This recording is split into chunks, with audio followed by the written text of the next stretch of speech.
Radio Rivage présente Au fil du lien, une émission animée par Daniel.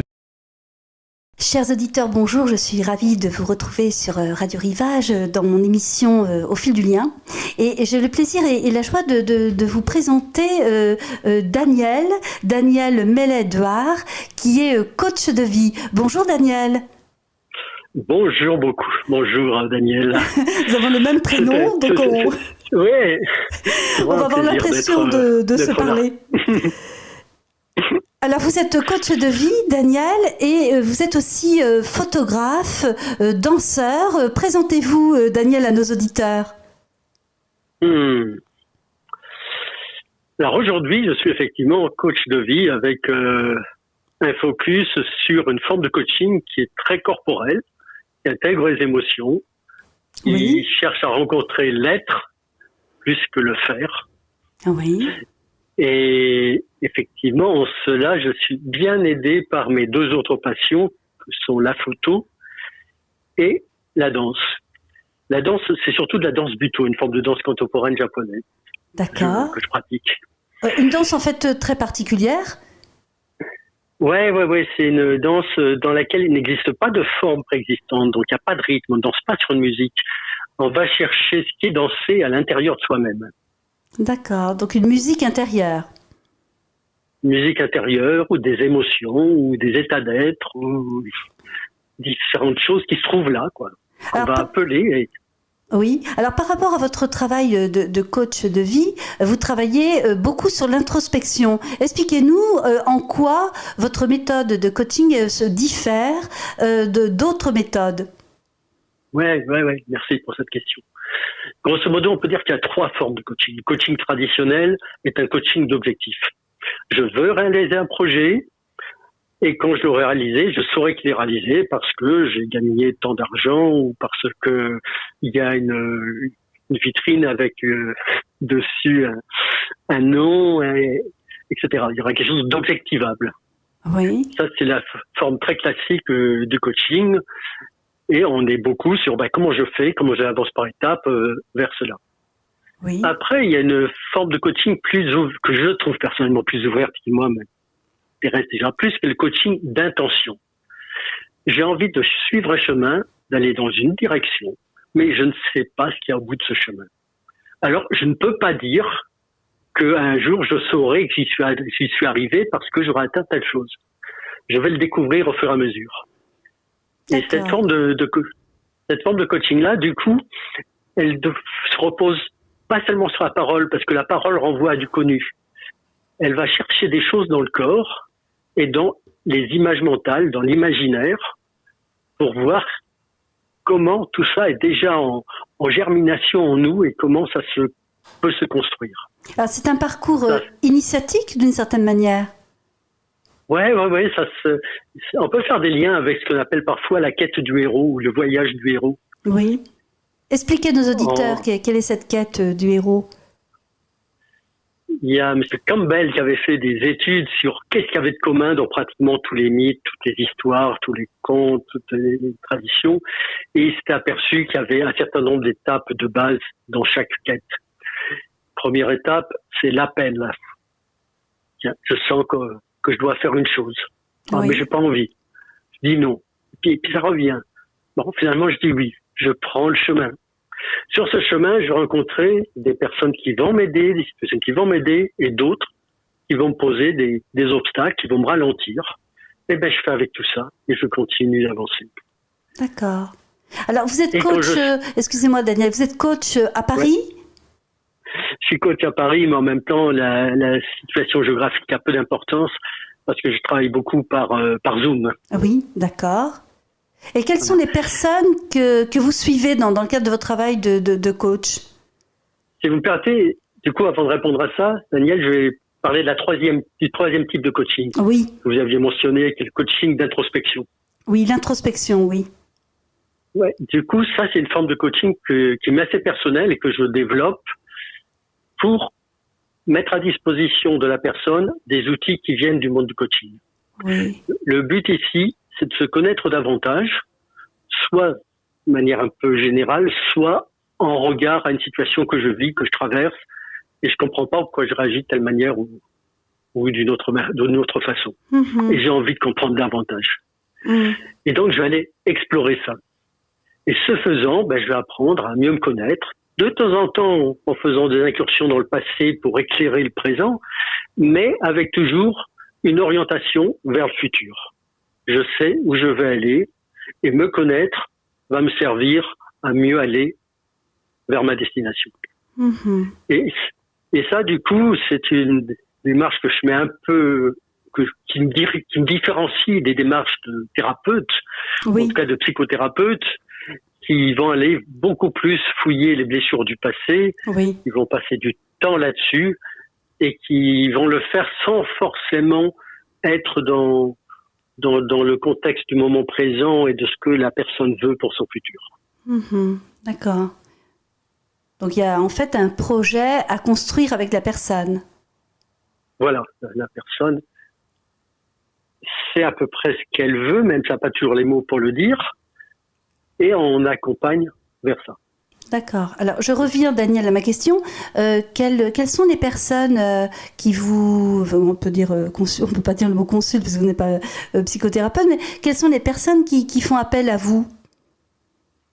Alors, du coup, parce que j'ai cette couleur-là d'aller plutôt vers l'introspection, être attentif aux émotions, au corps, etc., j'ai des personnes qui n'ont pas forcément envie de construire un nouveau projet, mais qui ont juste envie de mieux se comprendre, mieux comprendre leur comportement dans le moment présent, mieux comprendre leur interaction avec leur conjoint, mieux comprendre pourquoi ça bloque à un moment donné dans le relationnel avec des collègues, mieux comprendre pourquoi c'est difficile en ce moment d'être satisfait de ce qu'elles vivent. Voilà, donc ça c'est une des facettes.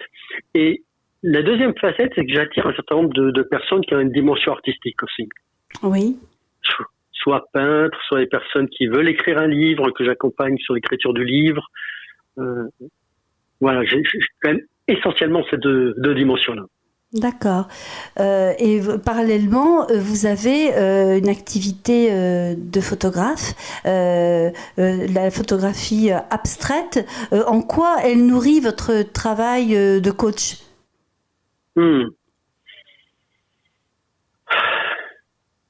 Alors c'est vrai, c'est vraiment la photographie abstraite qui moi m'a intéressé parce que dans le mouvement de l'art actuellement, depuis un certain temps, on voit que la peinture a beaucoup fouillé et investigué le monde de l'abstraction.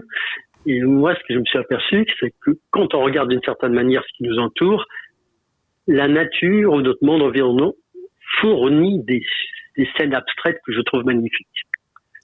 Et du coup, j'ai juste envie de les montrer. Et pour moi, ces scènes abstraites, elles viennent stimuler l'imaginaire.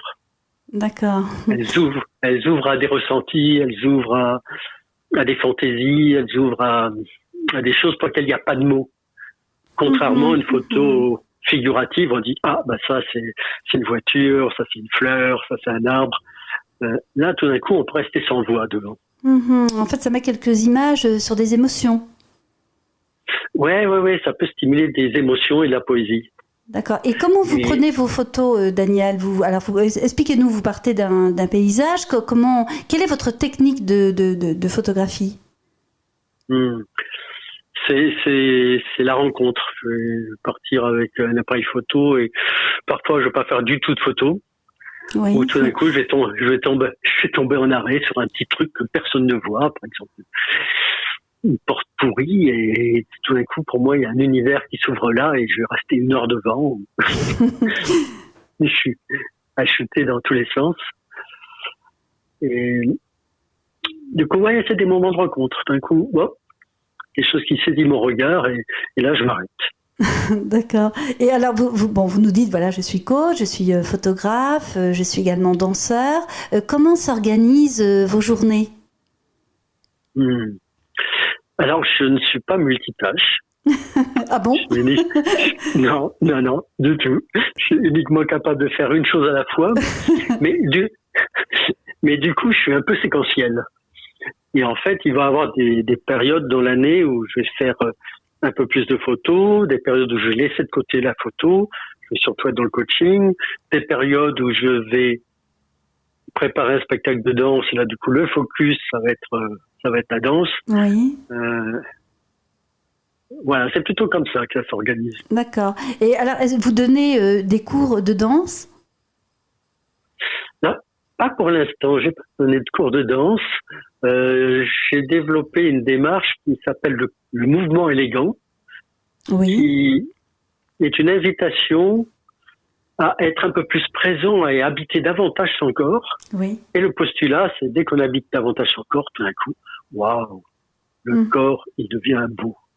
Et le mouvement devient beau. D'accord. Alors, vous travaillez sur le corps. Bon, beaucoup d'artistes que j'ai interviewés au micro de Radio Rivage nous ont parlé effectivement de ce thème qui revient de manière assez régulière en peinture et en sculpture. Et que pensez-vous, vous, Daniel, de la place qu'on fait au corps actuellement ou de la place qu'on ne fait pas, le regard qu'on pose sur le corps? Qu'est-ce que vous en pensez? Du coup, j'ai envie de vous faire un petit clin d'œil au livre que j'ai écrit qui s'appelle Le jeu de la vie, ou le mystère des scaphandres de chair. Parce que pour moi, c'est un conte, c'est tout à fait un conte, mais qui dit vraiment ce que je pense du corps. C'est que le corps, c'est un moyen qui nous est donné, c'est un instrument. Je suis pas mon corps, moi, je suis juste là dans cette sorte de scaphandre de chair que j'essaye d'habiter au mieux et avec lequel j'ai besoin de négocier parce qu'il a des exigences et des modes de fonctionnement qui parfois m'emmerdent, quoi. et donc, voilà, donc j'ai ce rapport-là et en même temps, il m'est tellement précieux pour avancer dans ma vie, avancer dans ma quête, développer des relations, développer de l'émerveillement, développer de l'amour. Et donc, j'ai un rapport au corps qui est pas un corps machine. Il y a quelque temps, j'avais aussi une rencontre avec d'autres personnes autour du vieillissement et de la perte d'autonomie. Oui. Et moi, ce que j'étais diagnostiqué ayant une maladie de Parkinson en 2017. Oui. Et j'ai pas eu envie de me battre contre la maladie. Les cimetières se remplissent de gens qui se sont battus. Et du coup, la maladie de Parkinson se caractérise notamment par beaucoup de tremblements. Oui. Et j'ai dit oui à mon corps. T'as envie de trembler, on va trembler. J'ai pas cherché à le contrôler en disant non, tu ne trembleras pas, mon corps. Non. T'as envie de trembler, t'as besoin de trembler, on va trembler. Je me suis fait des grandes séances de tremblement, quoi. Donc il y avait une forme en fait d'accueil puis d'acceptation. Ouais, tout à fait. D'accord. Tout à fait. Bon, mais j'ai fait 2-3 autres bricoles à côté. Mais le résultat, c'était que 1 an et demi après, j'ai fait un contrôle. Je n'avais plus de symptômes de la maladie de Parkinson. Genre, plus de symptômes apparents. D'accord. Vous avez eu en fait un face-à-face avec la maladie. Ouais. À un moment donné, le corps nous rappelle des choses qu'on n'a pas voulu entendre. Parfois, il le fait de manière un peu brutale et pas très délicate, mais son message est fondamentalement amical. D'accord. Donc en fait, c'est une caisse de résonance, on peut dire, la manière dont vous nous présentez. Une caisse de résonance. Ouais, de résonance, de bienveillance, ouais, c'est faire ami, quoi. Oui, de dialogue. Alors, pour en revenir à votre ouvrage, Le jeu de la vie ou le mystère des scaphandres de chair, qui est illustré aussi de photos dans sa version complète, c'est un conte. Ouais, tout à fait. C'est une histoire qui parle de bienveillance, d'amour, d'une prise de conscience que sans lien pérenne, aucune vie avec les autres n'est possible, et que parfois il faut entreprendre une traversée des apparences, on peut dire l'apparence corporelle, pour comprendre les autres et ce qui anime chacun d'entre nous dans la construction d'une relation. Est-ce que ça vous convient comme présentation ? Ouais, ça me convient. Et j'insisterai peut-être aussi sur le fait que ce putain de scaphandre, parfois, il nous fout devant des paradoxes. Il nous fait croire, il aurait tendance à nous conduire sur de mauvais chemins. C'est-à-dire ? Notamment, parfois, il nous fait croire que c'est dans le plaisir qu'on va trouver le bonheur. C'est en évitant la souffrance qu'on va trouver le bonheur. C'est en répondant à ces impulsions qu'on va trouver le bonheur. Et là, il y a une vigilance à avoir parce que parfois, le bonheur, il n'est pas là. Parce que je suis pas ce corps. Moi, ma quête, elle est plus grande que ces besoins de mon corps.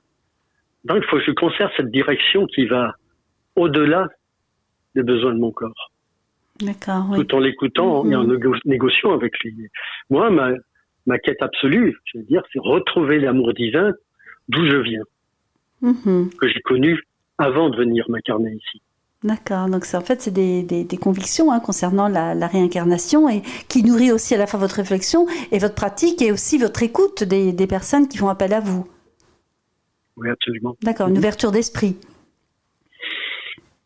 Oui, c'est un postulat que il y a quelque chose de plus grand que nous qui est là et auquel on peut s'ouvrir progressivement dans notre vie. D'accord. Et dans la société actuelle, Daniel, où on parle de rupture familiale, de perte d'emploi, de violence relationnelle, de violence au sein du couple, quel est pour vous l'élément qui réunit tout ça? Je veux dire, quel est un des mots du lien qui vous parle? Je suis victime de la violence de mon conjoint, je suis victime du licenciement que je traverse, je suis victime de choses. En même temps, factuellement, c'est pas faux. Oui, il y a des faits réels qui nous entourent, auxquels nous sommes confrontés au quotidien. Absolument. La seule chose, c'est que lorsqu'on garde à l'intérieur de soi ce postulat et cette position de victime, on se met dans une situation fermée où il devient difficile d'avancer. Et est-ce qu'il vous est arrivé d'accompagner en coaching des personnes qui sont confrontées à de la violence et qui ne parviennent pas à faire le lien avec ce qui leur arrive et qui les bloque dans la progression de leur parcours, soit personnel, soit professionnel? Alors, je veux dire, la violence en tant que telle, j'ai peu eu ça. Par contre, des deuils où on est victime du fait que l'autre nous a été enlevé. Oui. Ça, oui, tout à fait. D'accord. Alors, tout à l'heure, vous nous avez parlé du corps qui n'est plus mobile. Vous savez que beaucoup de personnes âgées qui écoutent Radio Rivage sont des personnes qui sont parfois à mobilité réduite, assez souvent d'ailleurs, et qui sont privées, bien sûr, de leur autonomie, on peut dire aussi d'une partie de leur existence, et qui sont souvent déconsidérées, en tout cas elles le vivent ainsi, elles se sentent inutiles, et parfois très isolées sur le plan affectif. Qu'est-ce que vous pensez de la situation des personnes âgées? Il y a quelque chose que je trouve effectivement très douloureux, quoi. C'est que on n'a plus ce respect, cette sorte de vénération de l'ancêtre dont on disait, mais c'est une bibliothèque. La personne qui a tout ce vécu, il est tellement riche à l'intérieur, mais effectivement, il n'y a plus l'espace de partage de cette richesse. Oui, vous faites référence au rôle de patriarche, par exemple. Oui, par exemple, mais aussi d'initiateur, mais aussi de grand-père, de grand-mère. Oui. Dans le temps où les petits-enfants venaient beaucoup plus écouter, apprendre, écouter l'histoire du grand-parent, écouter ce qu'il a vécu, ce qu'il a traversé, entendre sa sagesse. Alors ça m'amène à vous poser une question parallèle. Est-ce que vous pensez que les moyens technologiques... Il y a effectivement plusieurs dimensions. Je sais qu'une... Mais en même temps, on vit dans un monde où peu de gens restent toute leur vie dans le même village, restent à proximité. Oui, c'est vrai. Donc du coup, c'est magnifique d'avoir cette communication à distance quand il y a eu la distance qui s'est mise dans la réalité, quoi. Là où effectivement, après c'est la question de l'usage qu'on en fait. Mais si on est toujours dans son téléphone alors qu'on est avec d'autres personnes autour de soi, il y a quelque chose qui est dommage parce que on peut rater quelque chose d'important, quoi, dans la rencontre, dans le partage. Oui, alors c'est vrai qu'on a souvent entendu des personnes dire voilà, ils sont happés par le portable, les technologies, et en même temps, c'est souvent un symptôme d'autre chose, d'être toujours avec un appareil qui sépare et qui des fois empêche la relation à l'autre. Qu'en pensez-vous en tant que symptôme? Alors, un mot, après, ça doit rentrer dans l'histoire personnelle de chacun. Oui. Pourquoi j'utilise de telle manière, c'est aussi par rapport à mes blessures d'enfant et par rapport à du lien que j'ai cru ne pas avoir, ou que je sais pas développer. Et du coup, c'est plus facile de faire comme ça. Mais ça mérite d'être regardé de près parce que je vois peu de réponse globale à ça. Sans doute qu'il n'y en a pas. C'est un sujet effectivement assez complexe. Et alors, je voulais vous poser aussi la question, Daniel. Bon, nous avons tous vécu cette pandémie. Pendant 2 ans, voilà, on a vécu les périodes de confinement, déconfinement avec tous les bouleversements. Et vous, en tant que photographe, coach, danseur, dans votre domaine d'activité, comment avez-vous vécu cette période ? Pour moi, ça a été une très, très, très, très belle période. D'accord. Bon, ça a été aussi le temps pour moi où j'ai mûri ma nouvelle activité de coach. Parce qu'avant, je travaillais dans la formation professionnelle, j'étais plutôt pédagogue, psychosociologue, mais j'étais pas dans l'activité directe de coaching. Et ce temps-là qui m'a été donné, ça a été un vrai temps de transformation intérieure. De transformation intérieure, donc ce n'est pas rien. Non, c'est pas rien du tout. Oui, c'était un temps qui était marqué par des rencontres avec moi-même, des temps de rituels de développement personnel, de respiration, de méditation, et puis aussi beaucoup de travail de coaching avec d'autres coachs pour reconstruire les choses, maîtriser mieux mes compétences. Il y avait un copain qui donnait des cours de Qigong sur Internet. J'ai fait du Qigong comme j'en ai jamais fait avant en termes d'intensité, quoi. Alors aussi une période aussi d'introspection pour vous. Tout à fait. Ouais.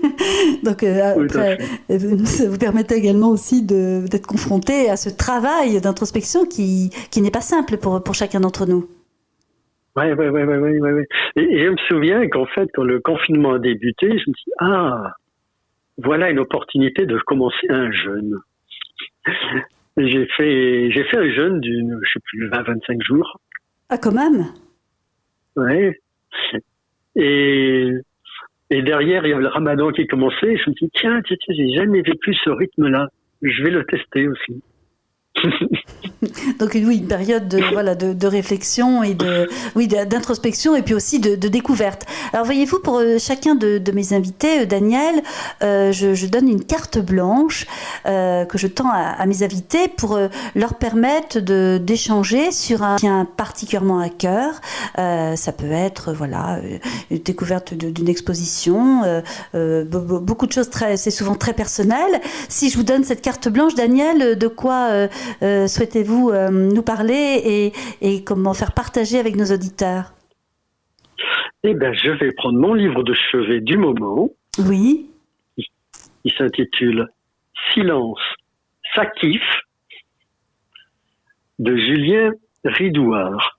Julien est un ami coach et qui a un enthousiasme de vie et un côté hyper joueur que j'aime énormément, et il a développé la science du kiff.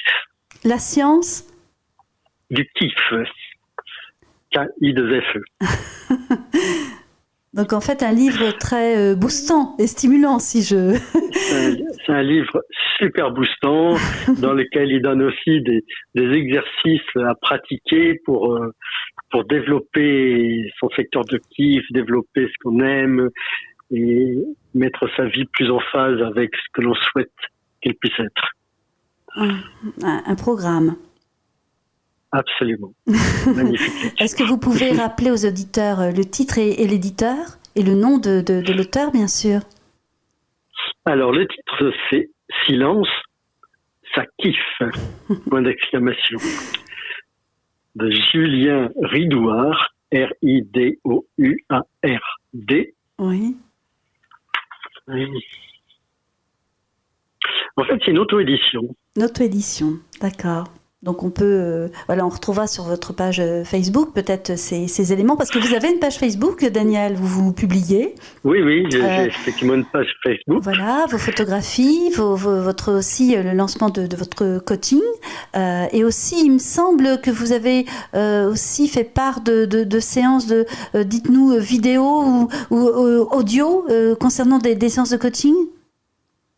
Alors, j'ai commencé une série assez dernièrement qui s'appelle Couleur de coach. Voilà, Couleur de coach. Où je vais interviewer des coachs que je trouve vraiment super intéressants parce qu'ils ont une approche qui leur est propre du coaching. Oui. Et le deuxième interview était avec Julien Ridouard, justement. Ah, d'accord. Donc, les auditeurs pourront, sur votre page Facebook, retrouver toutes les références pour écouter cette intervention et puis cette interview que vous faites d'un confrère. Absolument, oui. Et ça... notamment... allez-y.